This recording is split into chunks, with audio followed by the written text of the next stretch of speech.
Meus irmãos, a paz do Senhor, a todos vocês aí que me assistem, me ouvem nesse momento. O que eu quero falar com você aqui é sobre a data de 8 de outubro de 2011. Essa data eu preguei Gênesis 41, 44.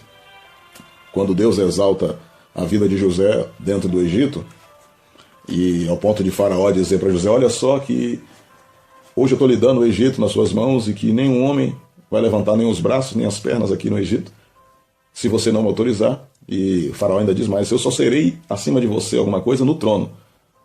Você vai dominar tudo aí. Aquela parte que você já conhece, sobre Deus exaltando José como governador no Egito e dando a ele sandália, anel, colar e roupas de linho fino.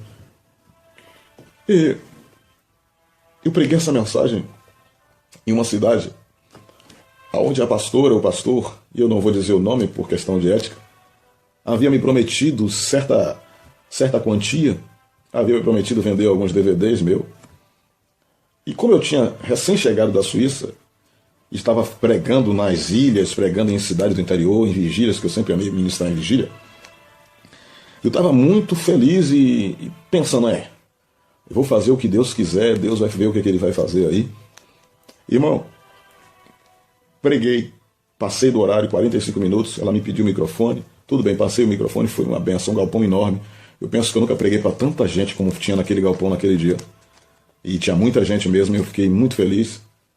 E eu disse: amém, amém. Quando chegou no final da vigília, a pastora me chamou e falou: olha só, aquilo que eu prometi para você eu não posso cumprir, não pude cumprir. Me dá o número da sua conta para ver se eu ponho uma oferta para você depois. E aquilo me doeu o coração porque eu não tinha o dinheiro de transporte para voltar para casa. E eu estava bem distante de onde eu moro, uma cidade distante, que eu não quero dizer o nome, por questão ministerial mesmo, não vale a pena. Mas eu cheguei em casa, pela graça e misericórdia de Deus que me trouxe até Salvador, até minha residência. E eu tinha pregado no sábado à noite, e amanheceu o dia, era domingo de manhã. E nesse domingo de manhã era o dia 9 já, o dia 9 de outubro de 2011. Eu cheguei em casa nesse 9 de outubro, deitei na cama e muito triste mesmo, porque eu disse: poxa Jesus, o Senhor me levou para a Suíça, o Senhor soprou meu nome naquele país, e agora o Senhor me traz para Salvador de novo. E eu estava próximo a casar, porque eu casaria no final do ano. E nessa data de 9 de outubro, esse domingo, eu muito cansado, muito triste, eu deitei na cama para dormir. Me lembro que eram umas 9 para 10 horas da manhã quando eu consegui chegar em casa.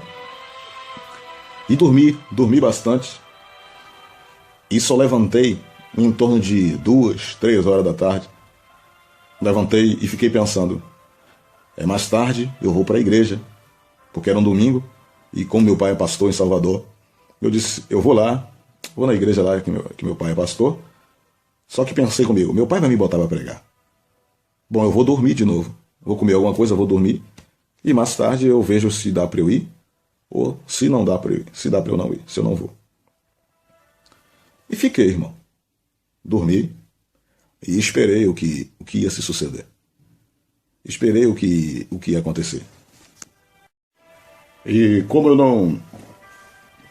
não tinha muita perspectiva de ir para esse culto à noite, fiquei pensando. Comi alguma coisa, me deitei de novo.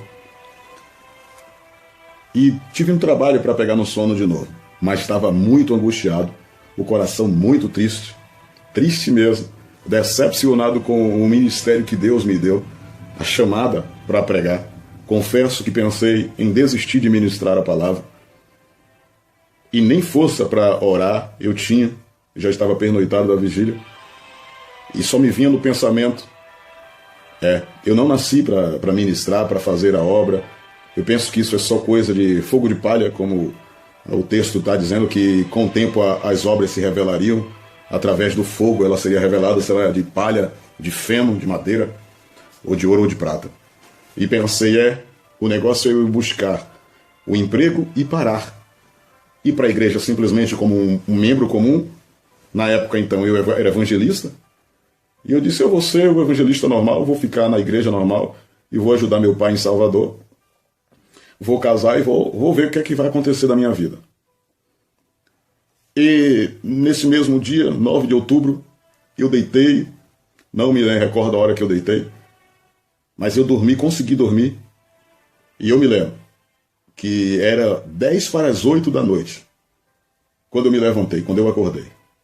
E eu olhei para o relógio, sem acreditar que eu tinha dormido aquele período todo, e com a forte dor de cabeça, uma angústia muito forte no peito, porque eu não tinha contado para o meu pai, pastor Sérgio Santos, ele já tem tanto problema, então eu fiquei quieto, deixei meu pai e não contei nada para ele o que tinha acontecido na cidade que eu tinha ido pregar. Mas como eu estava me preparando para fazer o casamento, eu tinha que ter alguma coisa. E como eu não tinha dinheiro, eu fiquei muito angustiado, fiquei muito triste. E disse, esse negócio de viver da fé, viver da obra é complicado. Queridos, quando eu levantei, eram 10 para as 8. Eu vou te dizer, eu levantei, fui na cozinha da minha casa. E quando eu retornei, eu fiz simplesmente isso que eu vou fazer. Eu sentei assim, na cama, e quando eu sentei na cama, eu comecei a sentir, de uma forma meio leve, mas eu comecei a sentir que a minha força, a minha respiração, ela ia reduzindo muito devagar, mas ela ia indo embora. Eu ia perdendo a força, mas eu não estava sentindo desmaio, eu não estava sentindo nada.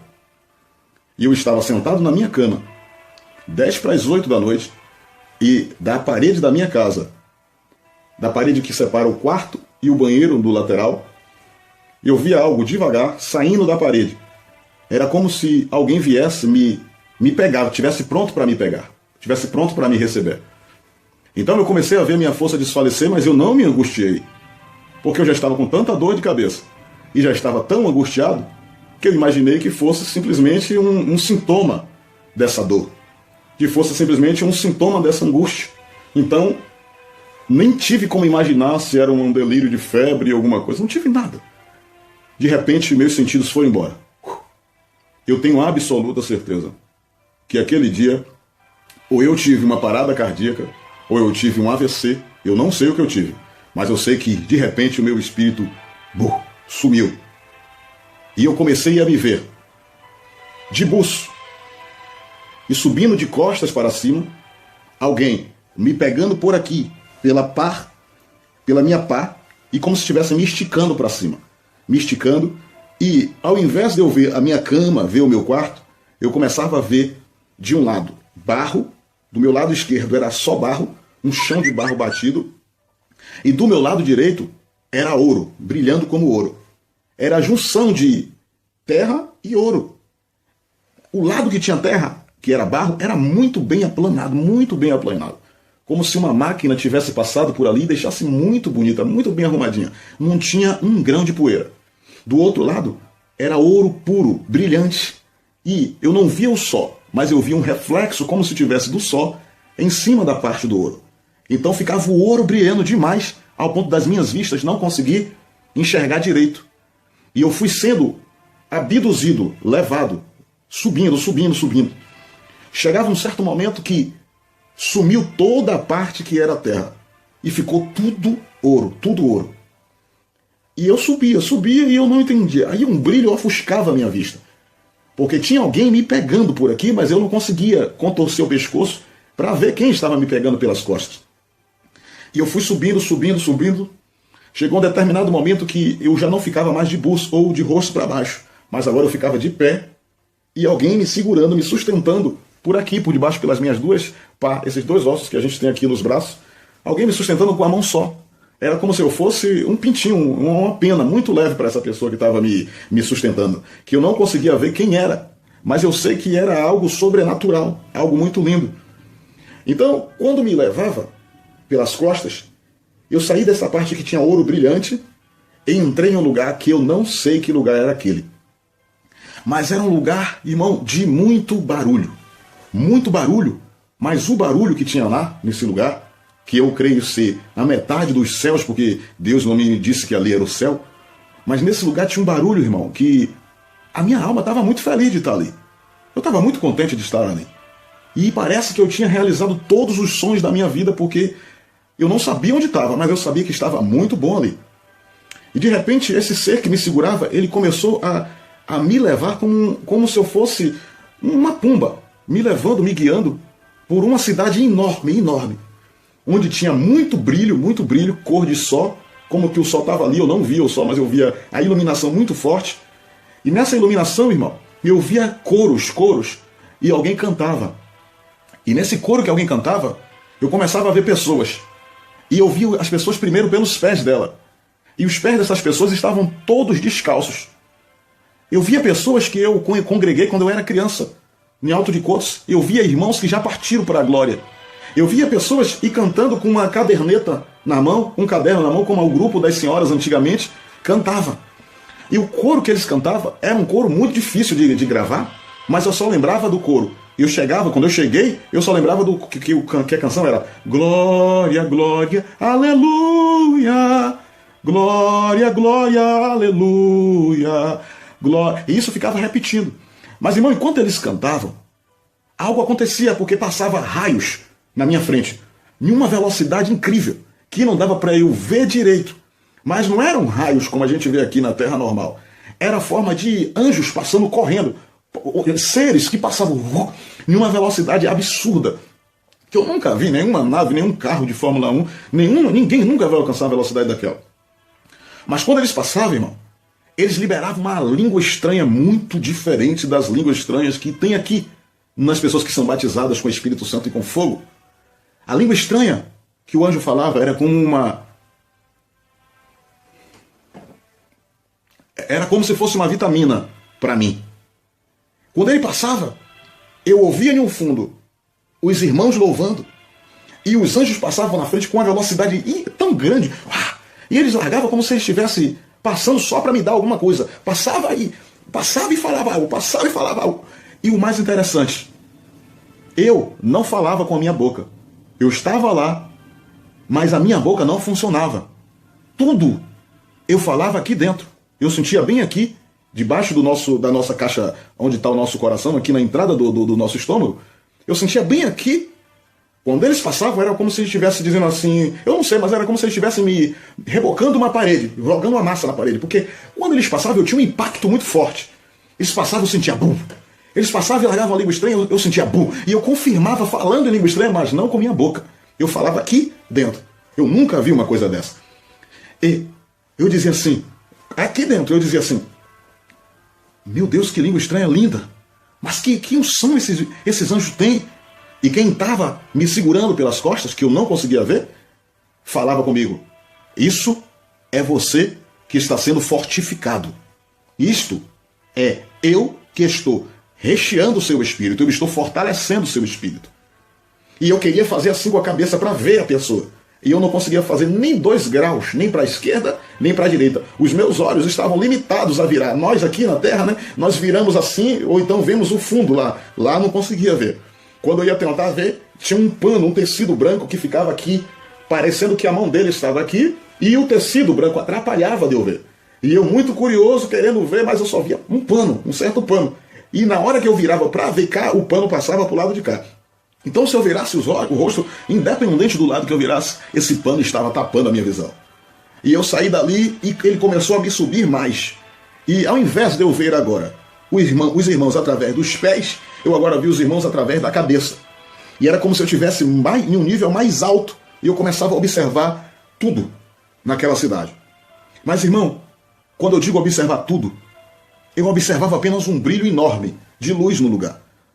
E ele só deixava eu ver o que ele queria que eu visse. Mas nada que eu não pudesse ver, ele não deixava eu ver. Então ele me levou, e quando ele me levou, me botou de frente de um rio enorme.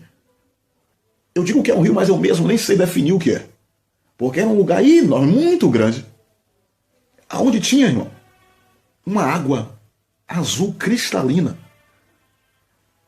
Um lugar plano, calmo, longo, como se fosse desenhado. Mas não tinha uma sombra de vento no lugar. Nada balançava a água. E ele me fez colocar os pés na beira desse rio. O terreno parecia areia, mas quando eu pisava eu não sentia como areia. Então alguém chegava para mim e dizia: ah, você está feliz? Eu ainda nem lhe mostrei nada. Isso aí? Você ainda não viu foi nada. Amanhã eu vou lhe mostrar o peixe do Rio Azul. E eu falava: peixe do Rio Azul? Muito encantado. Sim, amanhã você vai ver o peixe do Rio Azul. Aí a pessoa que tinha me deixado em pé lá me pegou de novo pelas costas, irmão, como se eu fosse uma estátua imóvel. Eu não conseguia fazer 360, 180, não tinha como. Então me pegou de novo. E quando me levantou, dessa vez eu já não vi mais o Rio Azul. Eu já vi a Argentina. E quando eu vi a Argentina, eu vi o meu irmão que é pastor no Rio de Janeiro, pregando. Eu não sei o que ele pregava, mas eu vi ele com a mão assim, e a mão dele que ele fazia era uma mão com roupa branca. E ele estava pregando em espanhol. E eu não sabia porque eu não sou bom de espanhol, não conheço muitas palavras de espanhol. E ele estava pregando em espanhol na Argentina, e eu não sei realmente qual era o sentido de Deus me mostrar, me tirar daquele lugar e me dar a visão lá nesse país. O meu irmão foi para a Argentina, passou 3 meses lá. Depois que Deus me mostrou meu irmão, Deus me mostrou um grupo onde estava meu pai, minha mãe, minha família. Eu não consegui ver minha família inteira, até porque é uma família bem grande. Mas eu via meu pai, minha mãe, minhas irmãs, algumas de minhas irmãs, e via na frente a minha irmã mais nova, que é a Denilma. Só que a minha irmã não era batizada com o Espírito Santo.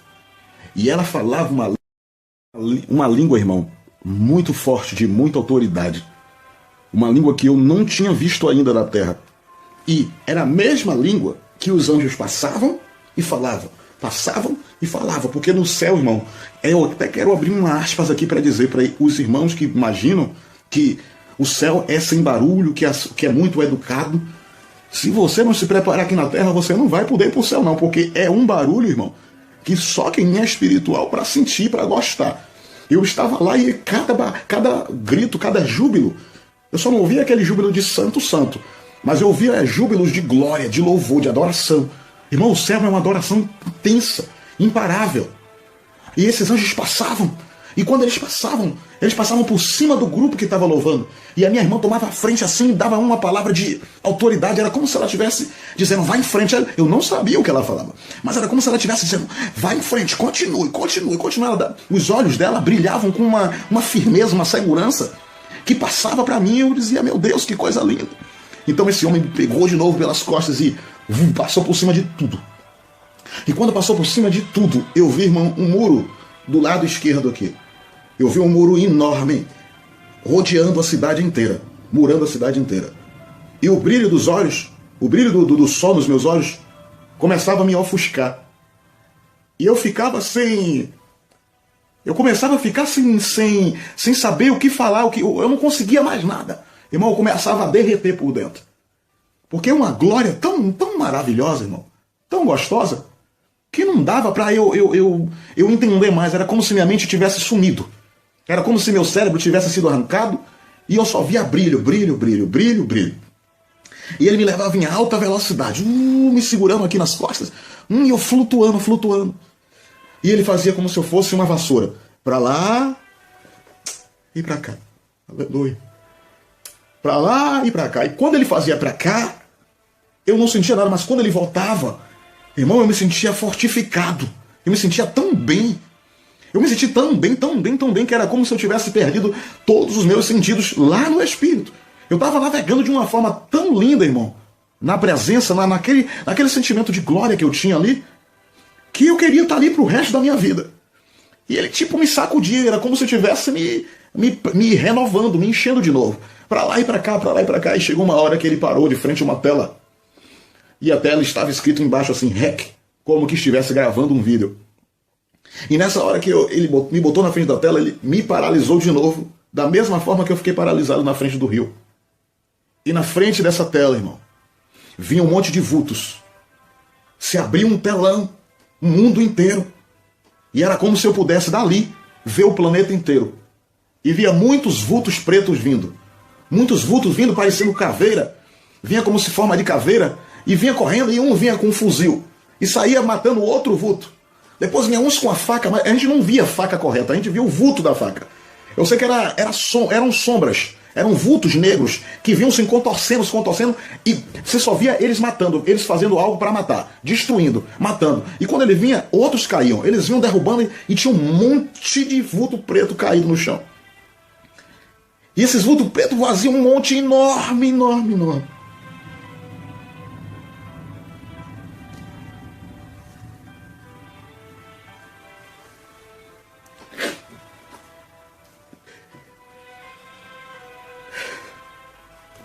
E eles não paravam de matar. Eles não paravam de destruir. Eles não paravam de destruir. Eles vinham com toda a força.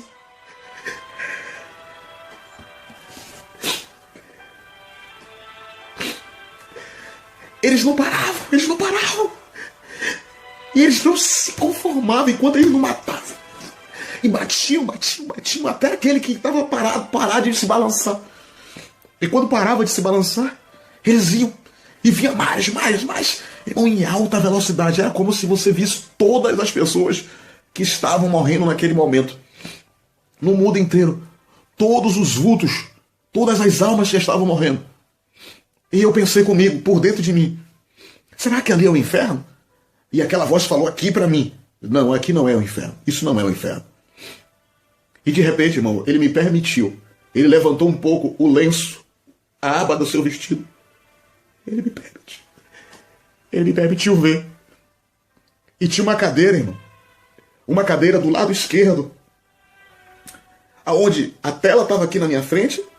E ele me permitiu virar algum pouquinho para o lado esquerdo. E do lado esquerdo tinha alguém sentado na cadeira. E eu não conseguia saber. Eu não sei quem é que estava sentado na cadeira. Mas eu via.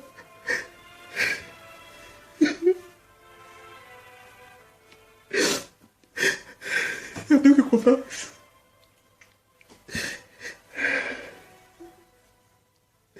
Jesus, me ajuda.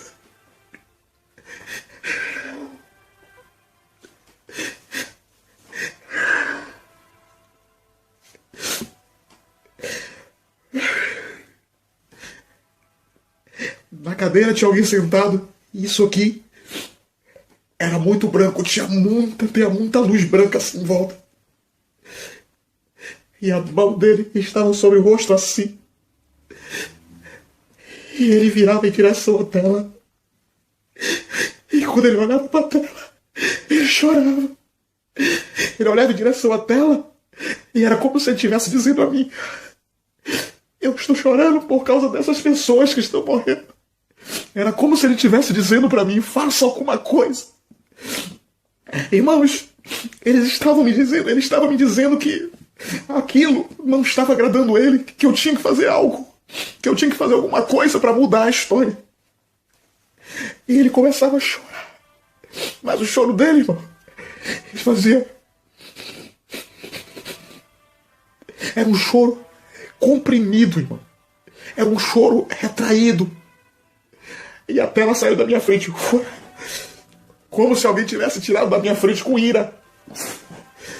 Como se eu estivesse fazendo tudo errado. Como que eu fui levado ali? Para reformar o meu ministério.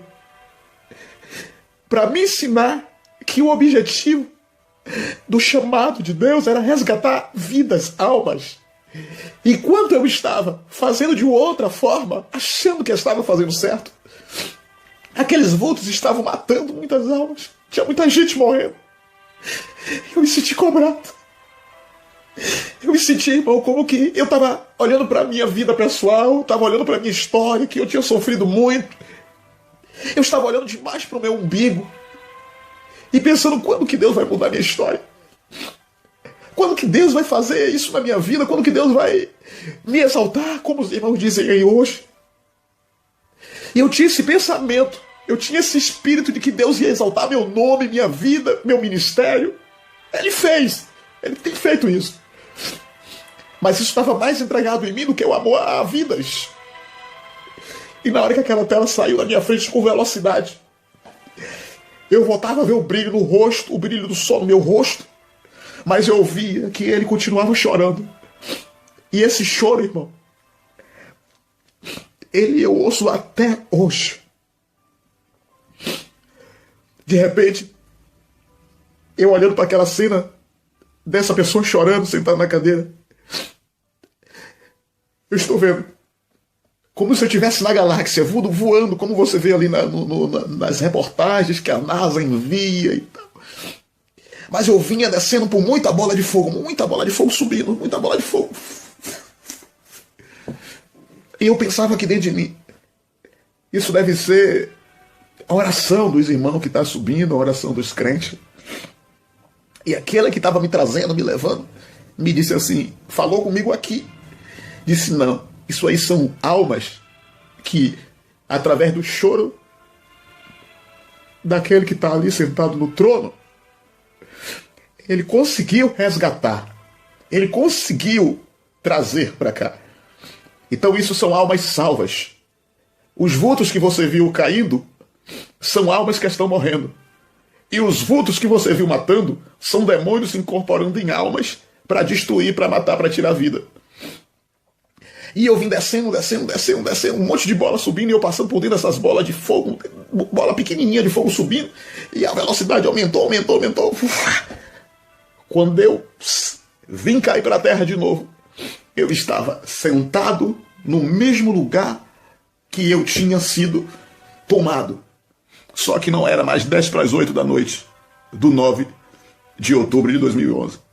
Já era 7:50 da manhã do dia 10 de outubro de 2011.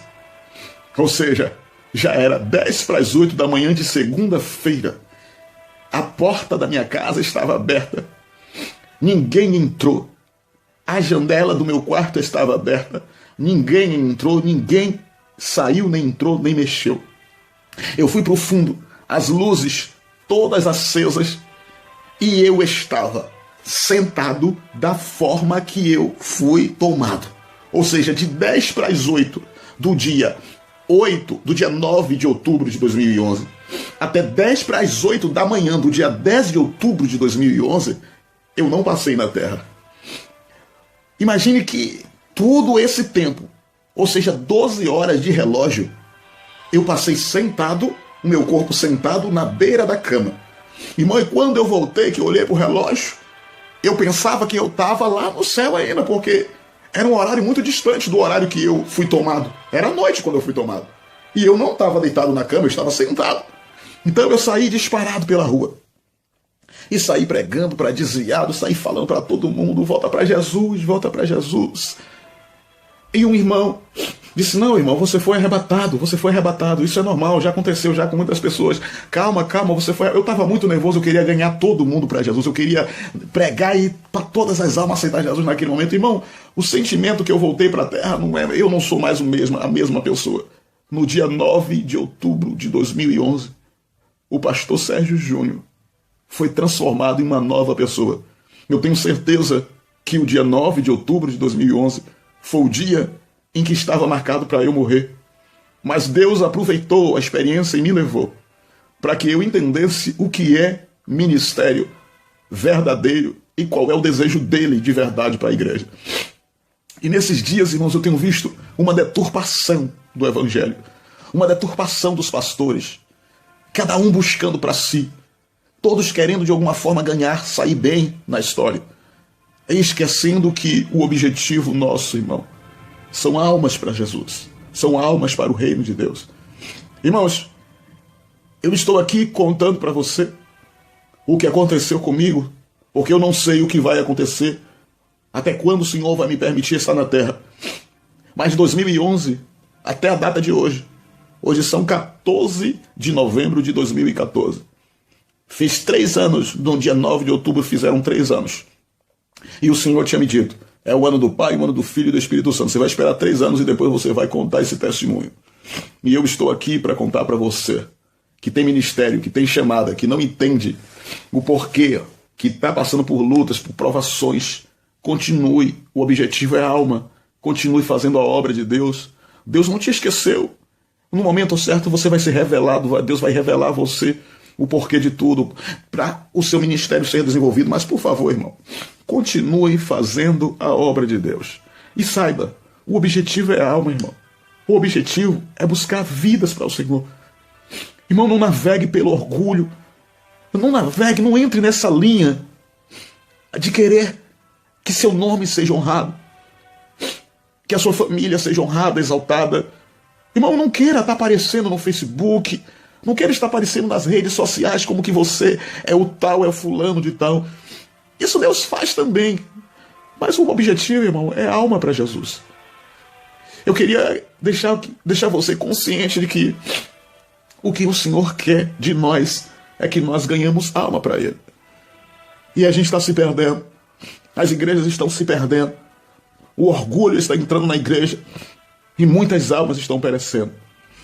Eu sou pastor presidente da Igreja Evangélica Ministério Emanuel. E o Senhor me deu 3 diretivas para essa igreja. A primeira diretiva é edificar vidas, conduzir famílias e potencializar ministérios. Mas nesse edificar vidas e conduzir famílias está mais a nossa determinação, a nossa aplicação. É mais para edificar as vidas das pessoas, conduzir famílias, resgatar elas. Mas, irmão, você que é pastor, você que é missionário, você que não entende projeto de Deus, você que às vezes está aí, irmão, pela fé, mas as dores estão corroendo o seu estômago espiritual. As dores estão atrapalhando a sua continuidade na sua chamada. E você tem se sentido afligido pelas marcas dos aguilhões do Evangelho, pelas prisões, como Paulo disse, prisioneiro de Cristo. Eu queria que você estivesse atento, porque o que Deus está fazendo com você é simplesmente te fazendo ser um ministro verdadeiro, uma verdadeira mulher de Deus, um verdadeiro homem de Deus. Então eu queria deixar aqui para você esse testemunho de arrebatamento. O Senhor me arrebatou, irmão. E Ele mudou minha vida, mudou meu ministério, me transformou. Tem pessoas que ouvem e me veem a lidar com problemas na igreja, problemas graves, e eles não entendem por que o pastor é tão paciente, tão calmo. Por que ele consegue? Como é que ele consegue isso? Será que ele... O que é que ele tá fazendo? Por que ele conseguiu isso? Irmão, isso foi um trabalhar de Deus.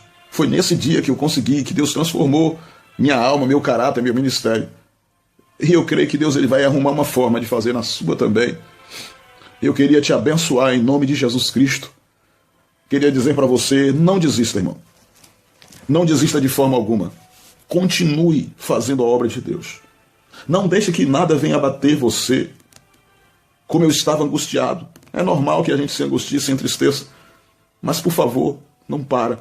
O objetivo são almas. Aquele choro que eu ouvia lá no céu, na cadeira, eu não paro de ouvi-lo. É por isso que eu não consigo fazer de outra forma. Então, que o Senhor continue abençoando sua vida, te dando força, te dando resignação para resistir esses dias que são maus.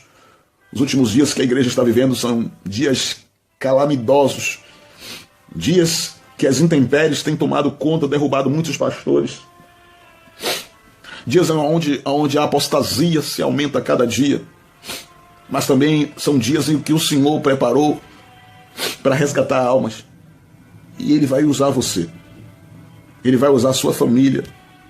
É você que Ele está procurando, mas Ele quer de você uma renúncia. Deixa Ele trabalhar na sua vida. Deus abençoe você.